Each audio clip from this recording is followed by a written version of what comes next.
శ్రీ రేణుక ఎల్లమ్మ తల్లి జ్యోతిష్యాలయం ముఖం చూసి జ్యోతిష్యం చెప్పబడును. మీ పేరు బలము, మీ భవిష్యత్తులో జరిగేది జరగబోయేది చెప్పబడును. మీ కుటుంబ సమస్యలు, చదువు, ఉద్యోగం, మనశ్శాంతి, ఆరోగ్యం మరియు సకల సమస్యలకు పరిష్కారం చూపబడును. భయము, అనారోగ్య సమస్యలు, అనుమానము, చెడు పూజలకి కూడా పరిష్కారం చూపబడును. ఎటువంటి వ్యాధులకైనా మూలికా వైద్యం చేయబడును. గురూజీ లక్ష్మణ్ రాజ్. Cell number 8639883141. ఓం శ్రీ మాత్రే నమః. ఛానల్లోకి స్వాగతమండి. మీనరాశి వారు చేయవలసిన పూజ ఒకటి మిగిలిపోయింది. అందుకే లైఫ్ సెటిల్ కావట్లేదు. అయితే ఆగస్టు 3-4 తేదీల్లో ఈ రాశి వారు ఎటువంటి ఫలితాలను పొందబోతున్నారో, మీ లైఫ్ సెటిల్ కాకపోవటానికి కారణమేమిటి, అలాగే మీరు బాకీ పడ్డ పూజ ఏంటి, ఆ పూజ ఏ విధంగా చేయాలి, బాకీ పడ్డ పూజను పూర్తి చేసిన తర్వాత మీరు ఎటువంటి ఫలితాలను చూస్తారు అనే వివరాలను కూడా ఈ వీడియోలో మనం తెలుసుకుందాం. కానీ అంతకంటే ముందుగా మీరు కనుక మన ఛానల్ని ఇప్పటి వరకు సబ్స్క్రైబ్ చేసుకోకపోతే సబ్స్క్రైబ్ చేసుకుని పక్కనే ఉన్న బెల్ ఐకాన్ నొక్కి ఆల్ సెలెక్ట్ చేసుకుంటే మేము ఇలాంటి వీడియోస్ అప్లోడ్ చేయగానే ముందుగా మీ మొబైల్కి నోటిఫికేషన్ వస్తుంది. ఈ రాశివారి మనసు చాలా నిర్మలంగా ఉండి నిష్కల్మషమైన మనసుతో కల్లా కపటం లేకుండా మాట్లాడుతూ మిత్రులకు ఉపయోగకరం చేయటానికి ముందుంటారు. తాము కష్టాల్లో ఉన్నప్పటికీ కూడా ఎదుటివారికి ఏదో ఒక విధంగా సహాయపడాలి అనే ఆలోచన ఎక్కువగా కలిగి ఉంటారు. ఈ మంచితనం కారణంగానే భగవంతుడు మిమ్మల్ని ఎల్లప్పుడూ రక్షిస్తూ ఉంటాడు. అయితే ఇప్పుడు చెప్పబోయే ఈ చిన్న పరిహారం చేసుకోవటం వల్ల మీకున్నటువంటి గ్రహదోషాలు, నరదృష్టి, నరపీడ, ఇలా అనేక రకాల నకారాత్మక శక్తుల నుంచి మీరు బయటపడొచ్చు. అలాగే మీ ఆర్థిక పరిస్థితి కూడా మెరుగుపడుతుంది. ఇప్పుడు చెప్పబోయే వాటిలో మీకు అనుకూలంగా ఏ పరిహారాన్ని ఆచరించినా సరిపోతుంది. మీరు ఆచరించవలసిన పరిహారాలు చూసుకున్నట్లయితే, గృహమునందు ఔషధాలు పెంచాలి, రైతులకు మేలు రకం విత్తనాలను దానం చేయాలి, ఔషధ తత్వం ఫలాలను మరియు పుష్పాలను బ్రాహ్మణుడికి దానం చేయాలి, పేదలకు ఆయుర్వేద వైద్యాన్ని ఉచితంగా అందించటానికి గాను ఆయుర్వేద వైద్యానికి మరియు వైద్యశాలలకు చేయూతనందించాలి, కుమారి లేదా కలబంద మొక్కను ఇంటి పైభాగంలో పెంచాలి. మంగళవారాలు శ్రీ సుబ్రహ్మణ్య స్వామికి ఔషధ మొక్కల ఆకులను, మూలికలను, ఔషధ తత్వం గల పుష్పాలను జలంలో వేసి అట్టి జలంతో స్వామివారిని అభిషేకించాలి. ప్రతి నెల మీ జన్మ నక్షత్రం రోజున మీకు తోచిన ఆహార పదార్థాలు కొని మీ చేతితోనే బీదవారికివ్వండి. దీంతో మీ సంపద వృద్ధవుతుంది. ఆహార పదార్థాలు కొనివ్వటం వీలు కాకపోతే కనీసం 1/2 డజన్ నాణ్యమైన అరటిపళ్లైనా కొని ఒక నిరుపేదకివ్వండి. మీ దోషాలు తొలగి మీ సంపదలు వృద్ధవటానికి ఇది అత్యంత సమర్థవంతంగా పనిచేసే జ్యోతిష్య పరిహారం కాబట్టి తప్పనిసరిగా ప్రతీ నెల ఈ పరిహారం ఆచరించటానికి ప్రయత్నించండి. కేతువు అనుగ్రహం కొరకు కేతువు యొక్క బీజ మంత్రాన్ని ప్రతిరోజు లేదా తప్పకుండా ప్రతి మంగళవారం, ప్రత్యేకించి కేతుకాలం యమగండ కాలంలో, అంటే ఉదయం 9 గంటల నుంచి 10:30 మధ్య 19 సార్లు పఠించండి.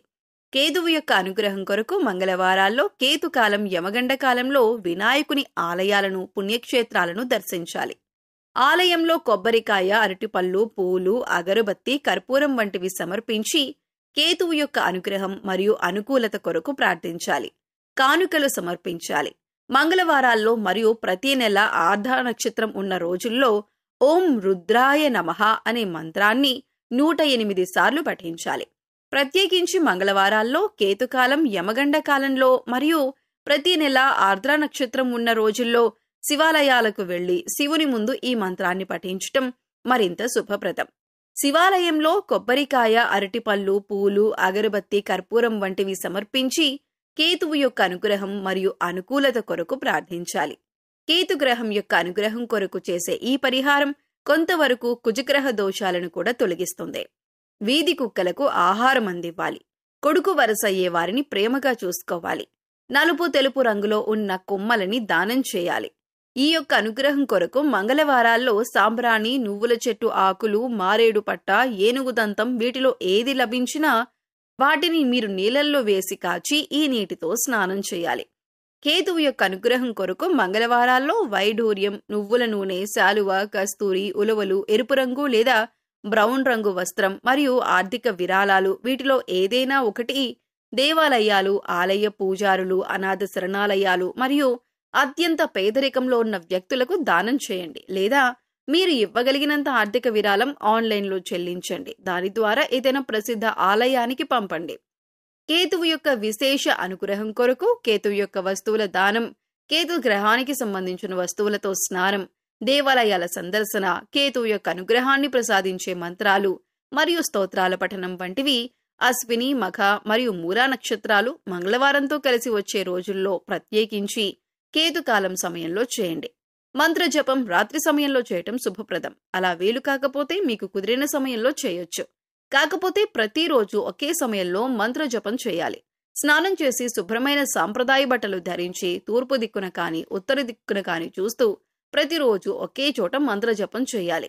బీజ మంత్రాలను బిగ్గరగా పైకి పలకకూడదు కాబట్టి మనసులోనే మంత్ర జపం చేయాలి.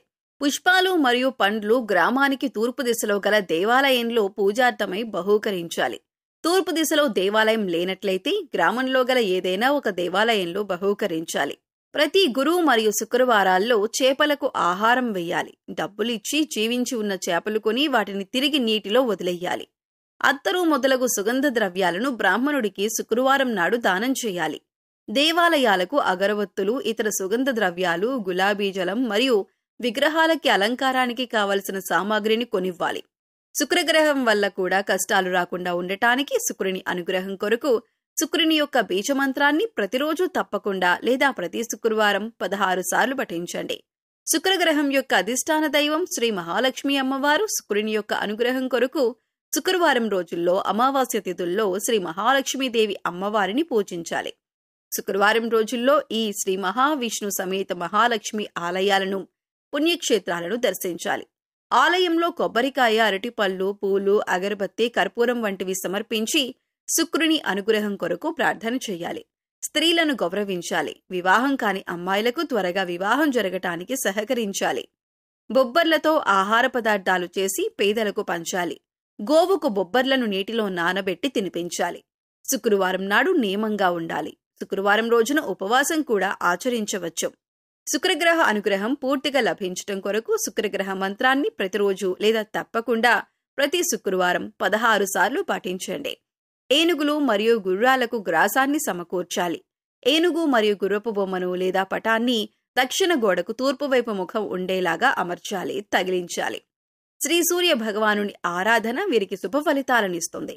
సూర్యుని అనుగ్రహం కొరకు బీజమంత్రాలను ప్రతిరోజున తప్పకుండా ప్రతి ఆదివారం 7 సార్లు పఠించండి.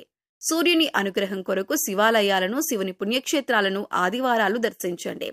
కొబ్బరికాయలు, అరటిపళ్ళు, పూలు, అగరబత్తులు, కర్పూరం మొదలైనవి దేవాలయంలో సమర్పించి సూర్యగ్రహ అనుగ్రహం కోసం ప్రార్థించండి.